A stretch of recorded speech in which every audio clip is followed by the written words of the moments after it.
जय हिंद दोस्तों। आज थोड़ा मुझे सर्दी जुकाम हुआ है तो सॉरी फॉर डिस्टर्बेंस जो भी होगा। जय हिंद दोस्तों, आज का हमारा जो टॉपिक है वो है फोर्स है अनबैलेंस्ड। जैसा कि मैं आपको बता दूं कि जो हमारा मोशन शीट है वो कंप्लीट हो गया। अगर आपको न्यूमेरिकल सेशन चाहिए तो आप मुझे कमेंट बॉक्स में कमेंट कीजिए, मैं न्यूमेरिकल सेशंस भी लाऊंगा।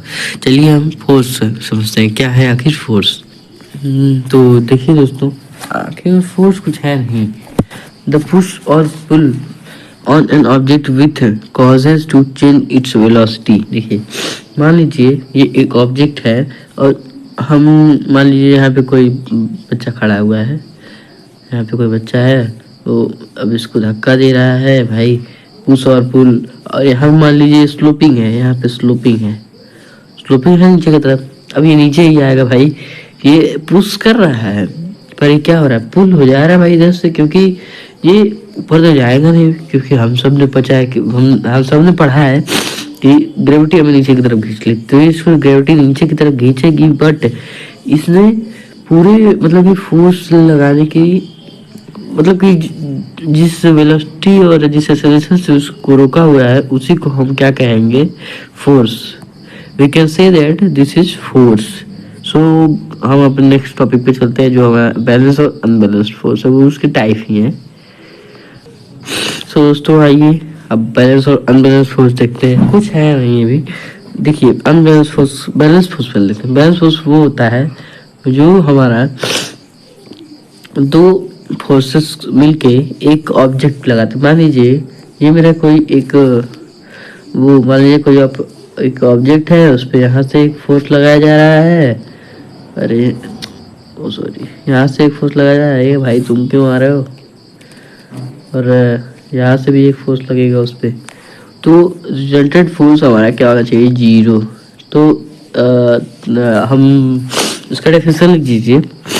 If in balance force, if we apply two forces of equal amount of an object in opposite direction, the object would not move. The resultant force is 0. एक बार बोल देता हूँ मैं। If we apply two forces of equal amount on a object in opposite direction, the object would not move. The two forces would cancel each other and the net resultant would be 0. The two forces cancel each other, net resultant force would 0। मैंने बोला था कि जब उसमें 0 आएगा, 0 0 0 0। देखिए हमारा balance force तो हो ही गया। बैलेंस फोर्स आप एग्जांपल देख सकते हैं और इसमें कुछ उसके पॉइंट्स भी लिखे हुए हैं, इंपॉर्टेंट पॉइंट्स को आप याद कर लीजिएगा, फिर स्क्रीनशॉट ले लीजिएगा। अब देखिए हमने अनबैलेंस फोर्स देखते क्या होता है। इसमें भी टू फोर्सेस मिलकर काम करती है, बट ये होता है कि एक तरफ इसमें ग्रेटर रहेंगी। मान लीजिए एक ऑब्जेक्ट है तो एक तरफ इसको ज़्यादा फोर्सेस, मान लीजिए एक दो फोर्सेस इधर लग रही है, इधर सिर्फ एक ही काम कर रही है, इधर दो काम कर रही है।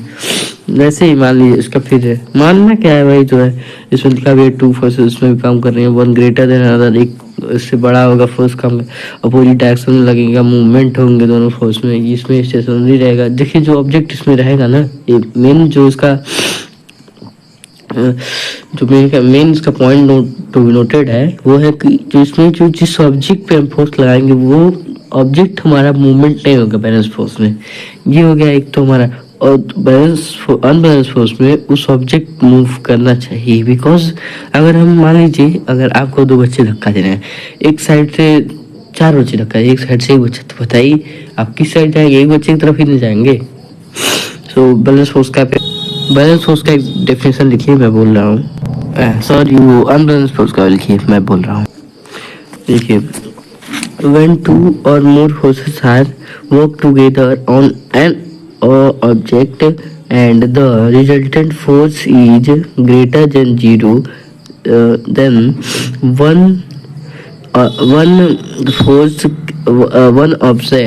object have movement in their position। बस ये हमारा टॉपिक था। अब हम कल मिलेंगे इसी वीडियो के साथ, इसके आगे के वीडियोस के साथ। Thank you.